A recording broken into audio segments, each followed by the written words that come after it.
Students, welcome to my channel mathematics studies. आज हम BA/BSc fifth semester की book है हमारी ग्रुप एंड रिंग्स, उसका चैप्टर नंबर 1 के एक्सरसाइज 1.1 का लेक्चर 2 देखेंगे। इसका बेसिक तो हमने कर लिया था।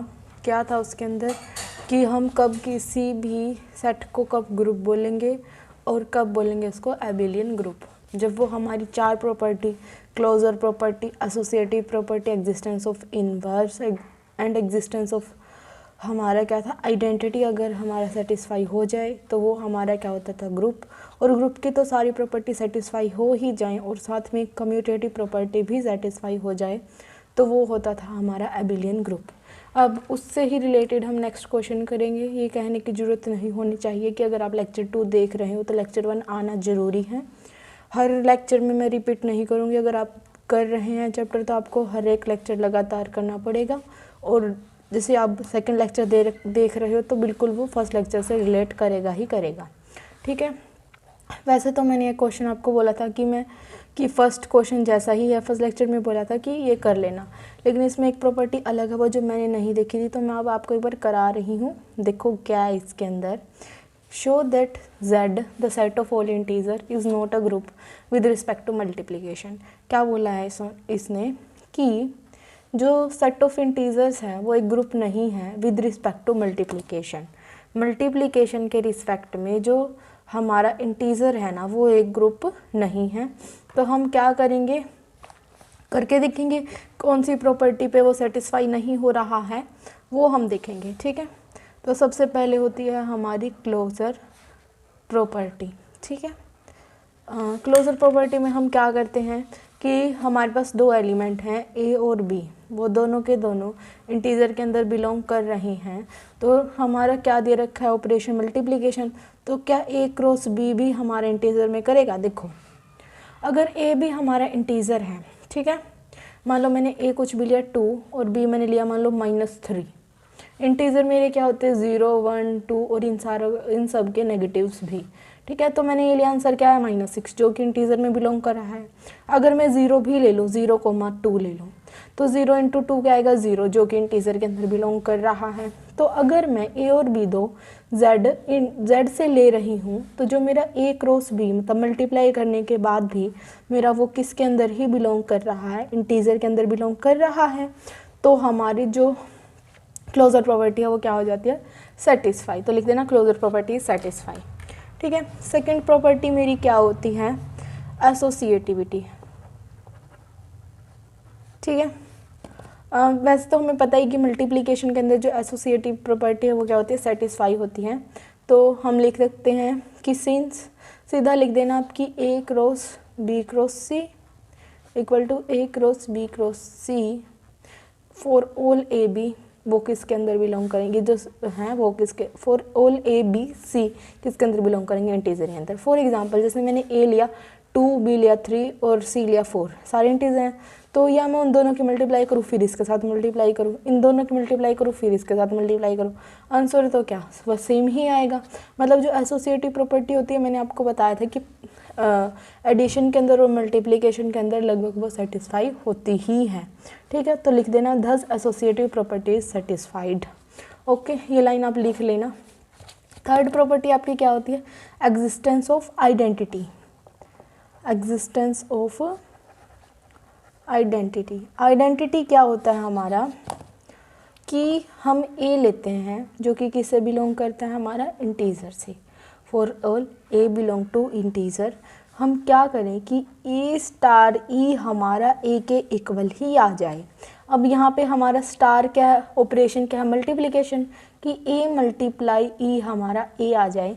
तो यहाँ से E की वैल्यू मेरी क्या आ रही है 1, मतलब जो यहाँ पे मेरा, और क्या ये 1 हमारा इंटीजर है, हाँ ये इंटीजर है Z के अंदर बिलोंग कर रहा है।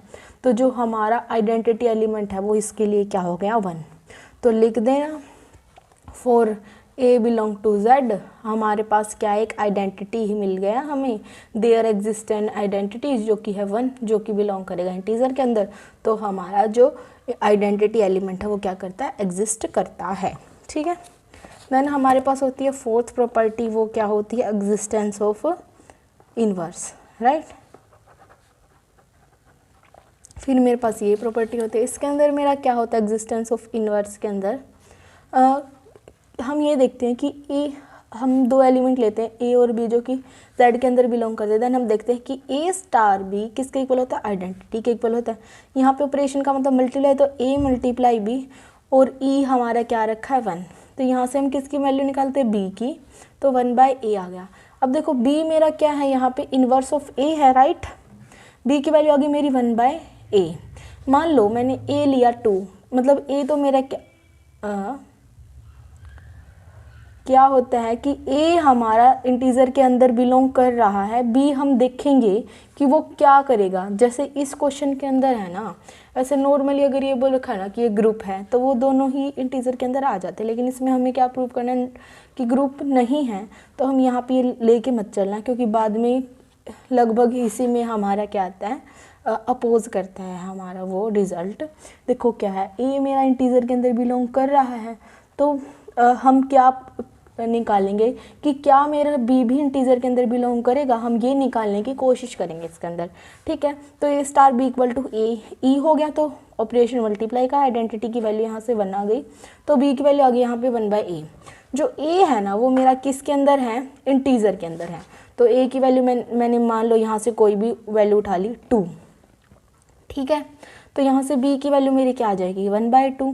क्या 1/2 इंटीजर है, नो, 1/2 तो इंटीजर है ही नहीं, मतलब जो मेरा ये वैल्यू है वो नॉट बिलोंग टू इंटीजर है। इसका मतलब जो मेरा इस क्वेश्चन के अंदर इन्वर्स एग्जिस्ट नहीं कर रहा है, तो हम लिख देंगे कि हमारा यहाँ पे कोई इन्वर्स एग्जिस्ट नहीं कर रहा है, there is no inverse exist in that situation, ठीक है। आप ये लिख देना, तो आप लिख सकते हो कि यहाँ पे क्या होगा कि ये नॉन एग्जिस्टेंस ऑफ इन्वर्स हो गया, कि जो हमारा b है वो तो इंटीजर के अंदर बिलोंग ही नहीं किया। और अगर हमारी ये फोर्थ प्रॉपर्टी सेटिस्फाई नहीं हुई तो हमारा क्या हो जाएगा कि जो ये हमारा सेट है वो ग्रुप नहीं है। यही हमें क्या करना था, इस क्वेश्चन के अंदर प्रूव करना था। अब हम करेंगे नेक्स्ट क्वेश्चन। नेक्स्ट क्वेश्चन है हमारा कि प्रूव करो जो क्यूब रूट ऑफ यूनिटी है वो एबिलियन ग्रुप है with respect to multiplication. Cube root of unity का क्या मतलब है कि हमारे पास इक्वेशन होती थी पहले x³ - 1 = 0, ठीक है। यहाँ से हमारी जैसे x³ की 1 है, आप ये लगा लो, क्योंकि क्यूब रूट ऑफ यूनिटी तो x³ = 1 है, तो x³ - 1 = 0 हमारी क्या हो गई, इक्वेशन हो गई, ठीक है। तो हमारे इसका जो रूट आते थे वो किस टाइप के आते थे, एक 1, एक ओमेगा और एक ओमेगा स्क्वायर। तो जो हमारे रूट्स होते थे ना cube root of unity equation के, वो होते थे 1 ओमेगा और ओमेगा स्क्वायर, ठीक है। तो हम इनका ही क्वेश्चन के अंदर यूज़ करेंगे, मतलब इनका ही हमें क्या दे रखा है, एक सेट दे रखा है एस, वो क्या है 1 ओमेगा और ओमेगा स्क्वायर। इन्होंने बस ये बोल दिया कि क्यूब रूट ऑफ यूनिटी, हमें पता है क्यूब रूट ऑफ यूनिटी मतलब x³ = 1, फिर x³ - 1 = 0। फिर जो ये इक्वेशन आती थी ना, इसके जो रूट होते थे वो हम क्या लेते थे कि 1 ओमेगा और ओमेगा स्क्वायर, तो हमने ये ले लिया यहाँ पे, और ये बात होगी कंप्लीट। अब हमें बताना है कि जो ये सेट है ना, ये ग्रुप है किसके रिस्पेक्ट में, मल्टीप्लिकेशन ऑपरेशन के रिस्पेक्ट में। देखो ये सेट हो गया, अब इसको हमें क्या प्रूव करना है, एबिलियन ग्रुप, ठीक है। उसके लिए हम क्या करेंगे, वही हमें सारी प्रॉपर्टीज़ को सेटिस्फाई करवाना पड़ेगा, 5 की 5 प्रॉपर्टी को, ठीक है। लेकिन एक बात ध्यान रखना, जब भी हमारा जो सेट है ना वो फाइनाइट है, जैसे कि इसके अंदर 3 मेंबर हैं 1 2 3, जब हमारे पास नंबर हम गिन सके कि कितने नंबर्स हैं, एलिमेंट्स के मतलब कितने एलिमेंट है, 3 है, मतलब वो फाइनाइट है। तो जब हमें ये पता चल जाए कि ये ग्रुप फाइनाइट है तो हम कंपोजिशन टेबल का यूज़ करते हैं, ठीक है। अब एक बार मैं बताती हूँ आपको कंपोजिशन टेबल कैसे बनती है। अगर हम मल्टीप्लाई के रिस्पेक्ट में कंपोजिशन बना रहे हैं तो यहाँ पे मल्टीप्लाई का निशान आएगा, प्लस के रिस्पेक्ट में बना रहे हैं तो प्लस का, जिसके भी रिस्पेक्ट में बना रहे हैं उसका साइन आएगा, ठीक है। फिर जो ये वैल्यू है ना 1 ओमेगा ओमेगा स्क्वायर यहाँ भी लिख दो, 1 ओमेगा और ओमेगा स्क्वायर यहाँ भी लिख दो, 1 ओमेगा और ओमेगा स्क्वायर, ठीक है। क्या है, किसके रिस्पेक्ट में कर रहे हैं, मल्टीप्लाई के रिस्पेक्ट में, तो 1 की मल्टीप्लाई 1 के साथ क्या आएगी 1, 1 की मल्टीप्लाई ओमेगा के साथ ओमेगा, 1 की मल्टीप्लाई ओमेगा स्क्वायर के साथ ओमेगा स्क्वायर, ओमेगा की मल्टीप्लाई 1 के साथ omega, omega into omega omega square, omega into omega square omega cube, omega square into 1 omega square, omega square into omega omega की cube, omega square into omega square omega की 4।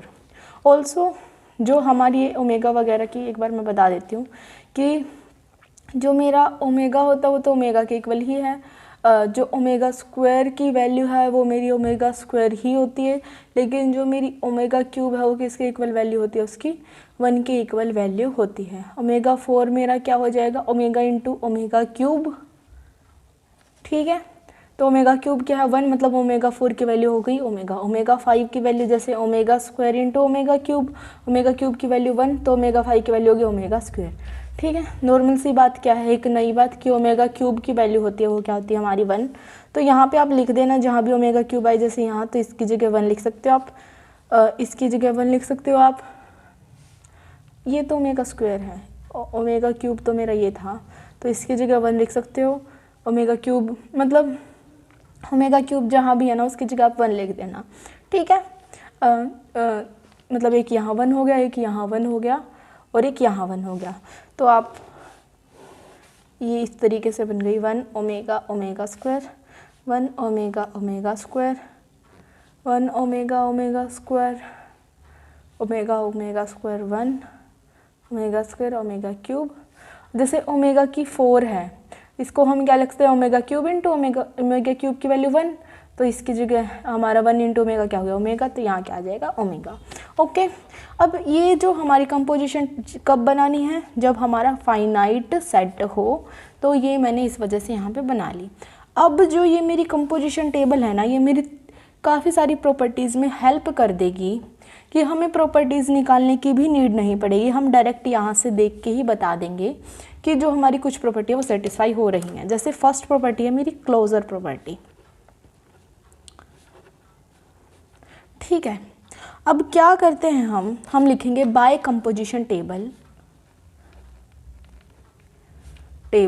देखो composition table से हमें क्या पता चल रहा है, देखो कि हमारे हर एक यहाँ पे क्या है 1 ओमेगा ओमेगा स्क्वायर, हमारे ये सारे के सारे क्या सेट के अंदर बिलोंग कर रहे हैं, कि मतलब हमारी जो ये सारी की सारी वैल्यू है वो सेट के अंदर बिलोंग कर रही हैं। हाँ 1 omega omega square, omega square 1, omega square 1 omega, ये सारी की सारी वैल्यू हमारी सेट के अंदर आ रही हैं। हाँ आ रही हैं, तो हमारा क्योंकि हमने मल्टीप्लाई करी है ना इनकी मल्टीप्लाइज के साथ, हर एक हमने मल्टीप्लाई करके देख ली, तो हमारी ये टेबल बनी है और ये सारी की सारी वैल्यू हमारी सेट के अंदर बिलोंग कर रही हैं।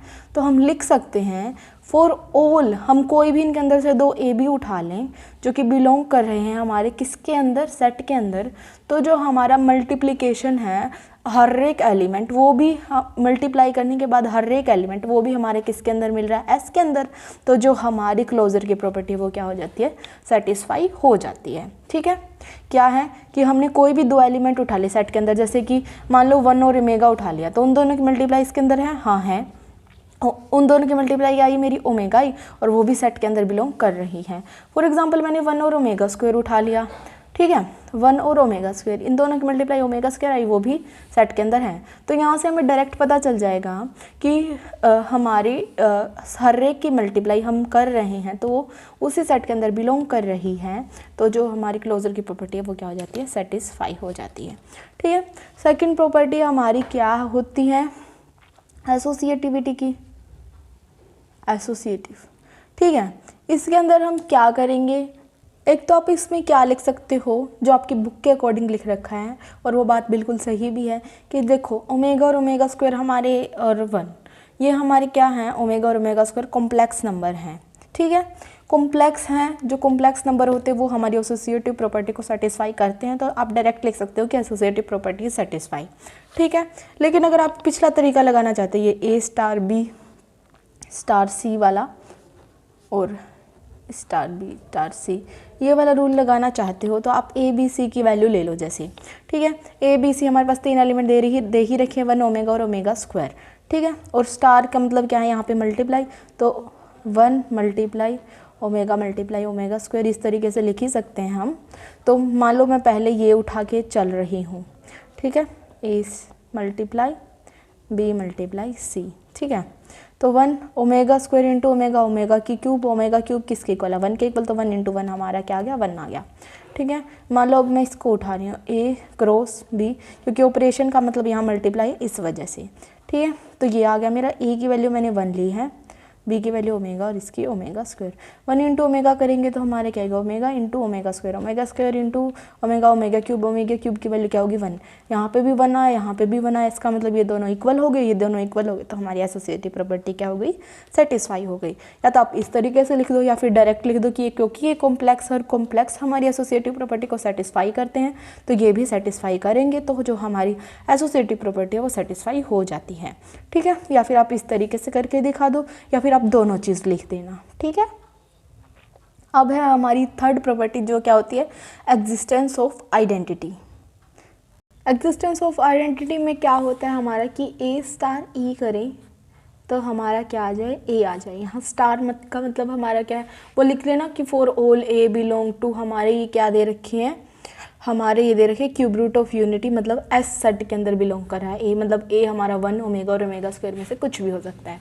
ठीक है, तो ए स्टार ई इक्वल टू, हमें एग्जिस्टेंस ऑफ इनवर्स के लिए हमारा क्या होना चाहिए कि ए स्टार इक्वल टू ए। ठीक है, यहाँ स्टार का मतलब मल्टीप्लाई है, तो A multiply E equal to ए, तो यहाँ से आइडेंटिटी की वैल्यू क्या आ गई मेरी 1, और ये 1 मेरा सेट एस के अंदर बिलोंग कर रहा है, तो जो मेरा आइडेंटिटी एलिमेंट वो क्या कर गया, एग्जिस्ट कर गया, तो लिख देंगे सो आइडेंटिटी एग्जिस्ट। ठीक है, उसके बाद होता है हमारा existence of inverse, existence of inverse. अब ये भी हमें कंपोजिशन टेबल से पता चल जाता है कैसे। ठीक है, क्योंकि हमें इनवर्स हर एक एलिमेंट का निकालना पड़ेगा, 1 का भी, ओमेगा का भी, ओमेगा स्क्वायर का भी, तो वो हम कैसे निकालेंगे, देखो वो बताती हूँ मैं आपको। देखो इस टेबल में जो 1 का इन्वर्स है वो 1 होगा, ओमेगा का इन्वर्स है वो ओमेगा स्क्वायर होगा, और ओमेगा स्क्वायर का इन्वर्स है वो क्या होगा, ओमेगा। ये मुझे कैसे पता चला, जो 1 का इन्वर्स क्या हुआ 1, जहाँ पे भी मेरी वैल्यू 1 आ गई ना, इसका इन्वर्स वही हो जाएगा। जैसे ओमेगा का इन्वर्स मैंने क्या बताया, ओमेगा स्क्वायर, यहाँ पे इसकी वैल्यू 1 आई थी। ओमेगा स्क्वायर का इन्वर्स मैंने क्या बताया, ओमेगा, क्योंकि यहाँ पे इसकी वैल्यू क्या आई थी, 1 आई थी। तो यही होता है हमारा इन्वर्स निकालने का तरीका। तो हम लिख देंगे क्या है कि जो हमारा इन्वर्स ऑफ 1 ओमेगा और ओमेगा स्क्वायर है वो क्या है, 1 ओमेगा स्क्वायर और ओमेगा। ठीक है, क्योंकि 1 का इन्वर्स क्या है 1, ओमेगा का इन्वर्स क्या है ओमेगा स्क्वायर, और ओमेगा स्क्वायर का इन्वर्स क्या है ओमेगा। तो लिख देना द इन्वर्स ऑफ 1 ओमेगा और omega square are 1 omega square and omega respectively, मतलब 1 का 1 है, ओमेगा का ओमेगा स्क्वायर है, ओमेगा स्क्वायर का ओमेगा है, रिस्पेक्टिवली का तो यही मतलब है। ओके, क्योंकि इन्होंने बोल रखा है कि एबिलियन ग्रुप प्रूफ करो, तो हमें फिफ्थ प्रॉपर्टी को भी सेटिस्फाई कराना पड़ेगा, जो कि क्या होती है, कम्यूटेटिव प्रॉपर्टी। ये भी हम सीधा जो हमारी टेबल है उससे बता सकते हैं। कैसे, वो देखो, अगर हमारा फर्स्ट रो और फर्स्ट कॉलम अगर इक्वल हो जाएं, सेकंड रो और सेकंड कॉलम इक्वल हो जाएं, थर्ड रो और थर्ड कॉलम इक्वल हो जाएं, तो हमारा वो ग्रुप हो जाए, वो कम्यूटेटिव हो जाता है। देखो यहाँ 1 omega omega square, 1 omega omega square, ठीक है, omega square 1 omega omega square 1 omega square 1 omega omega square 1 omega, मतलब हमारे रो कॉलम के इक्वल हैं, तो वो हमारा क्या हो गया, कम्यूटेटिव हो गया। ऑल्सो आप इसमें तो क्या भी लिख सकते हो कम्यूटेटिव में कि जो हमारे ये क्या है, कॉम्प्लेक्स नंबर है, और जो कॉम्प्लेक्स नंबर है वो क्या होते हैं, कम्यूटेटिव होते हैं। तो हमारी जो थर्ड प्रॉपर्टी है वो भी क्या, जो फिफ्थ प्रॉपर्टी है वो भी क्या हो जाती है, सेटिस्फाई हो जाती है। ठीक है, दोनों में से कुछ भी लिख सकते हो आप। क्या भी लिख सकते हो कि जो हमारा रो है वो कॉलम के इक्वल है हर एक में, तो वो कम्यूटेटिव है। या फिर आप लिख सकते हो कि कॉम्प्लेक्स नंबर है ये, क्योंकि ये कॉम्प्लेक्स नंबर है, तो ये हमारी जो मल्टीप्लिकेशन मतलब ए स्टार बी वो किसके इक्वल हो जाएगा, बी स्टार ए के इक्वल हो जाएगा। तो क्या हो गया, हमारा ये कम्यूटेटिव को सेटिस्फाई कर गया, क्योंकि ये पांचों प्रॉपर्टी को सेटिस्फाई कर देता है, इस वजह से ये हमारा क्या हो गया, एबिलियन ग्रुप। ओके, जो ये क्वेश्चन थोड़ा अलग था, इंपॉर्टेंट क्वेश्चन भी है, और अब जहाँ भी हमारा फाइनाइट सेट आएगा ना इस तरीके का, वहाँ मैं कंपोजिशन टेबल ही बनाऊंगी। आई थिंक आपको समझ आ गया होगा। और कंपोजिशन टेबल से हम कौन सी प्रॉपर्टीज़ के बारे में पता लगा सकते हैं। एक तो क्लोजर, इसमें डायरेक्ट हमें पता चल जाएगा कि क्या सारे के सारे एलिमेंट हमारे सेट के अंदर बिलोंग कर रहे हैं, वो पता चल जाएगा। देन हम एक एग्जिस्टेंस ऑफ इन्वर्स का पता लगा सकते हैं कि यह कहाँ पे 1 आ रहा है, वही उसका इन्वर्स हो जाता है। हम एक कम्यूटेटिव प्रॉपर्टी का भी पता लगा सकते हैं कि रो कॉलम के इक्वल है, तो हमारी वो कम्यूटेटिव हो गई।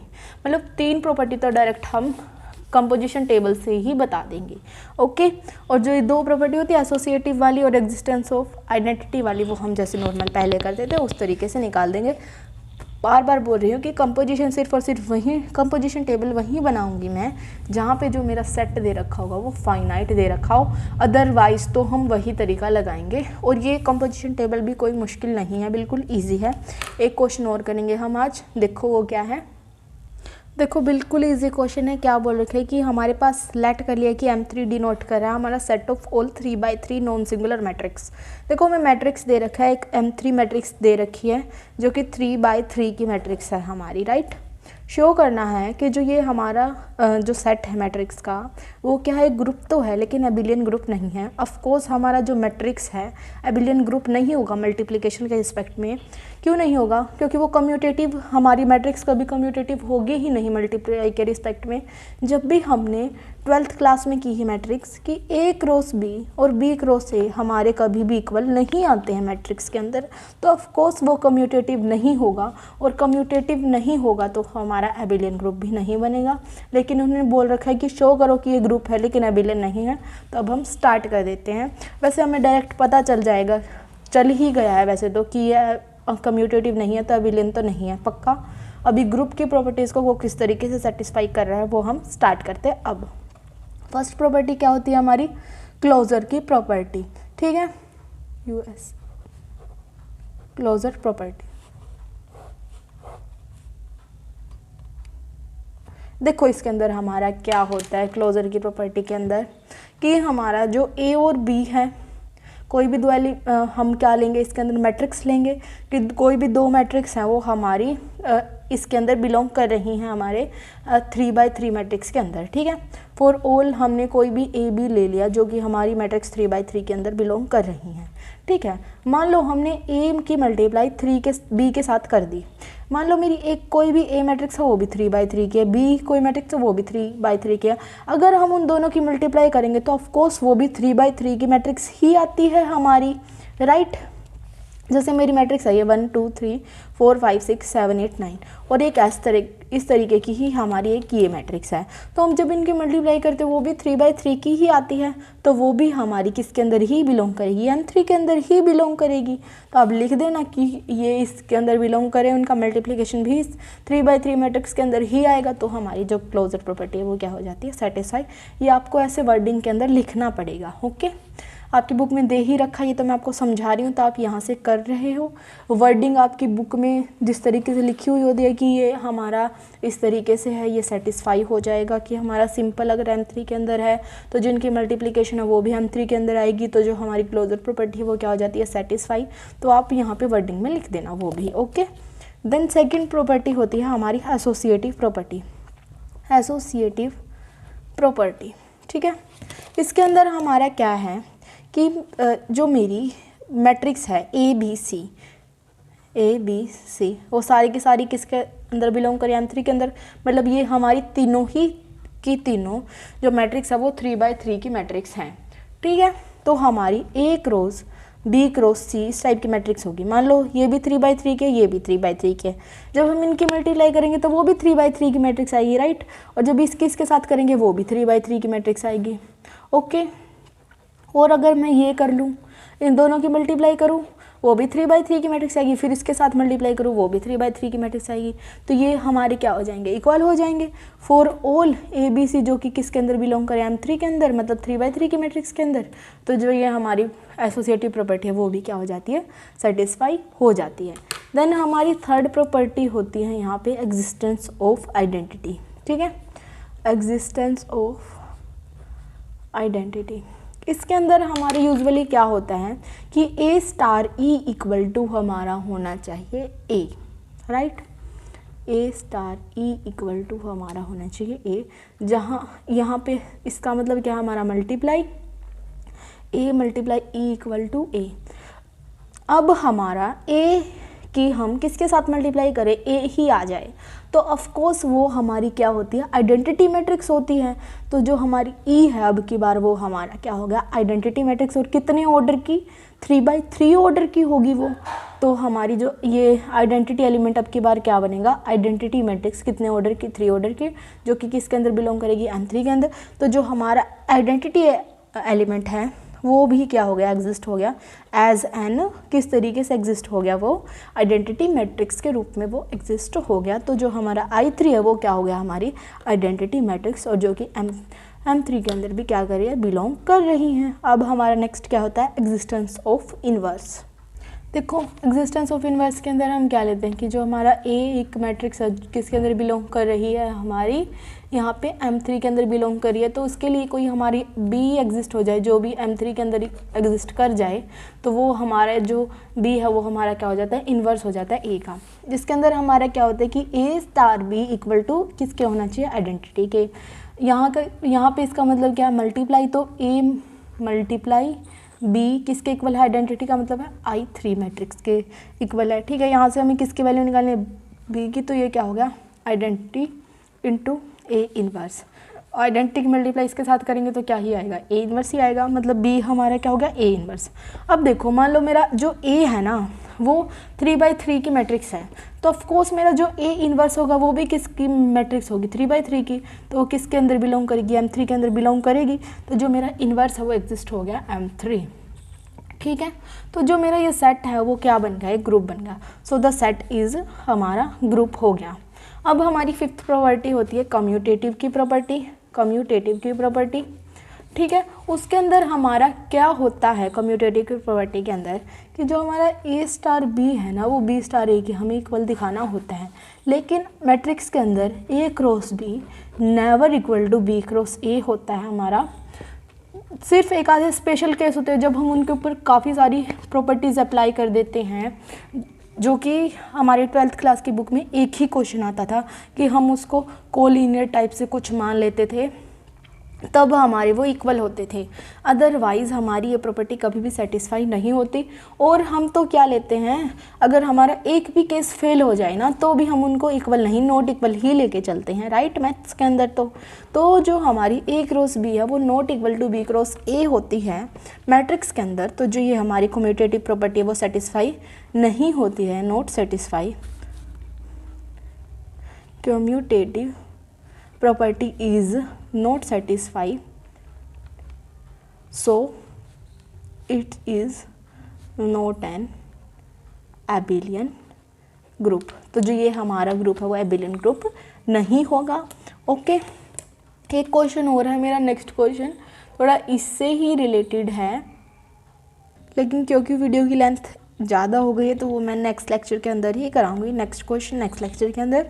इतने तक कोई डाउट्स हो तो आप कमेंट्स में बता देना। Thank you guys for watching my video, please do like share subscribe to my channel. Thank you so much.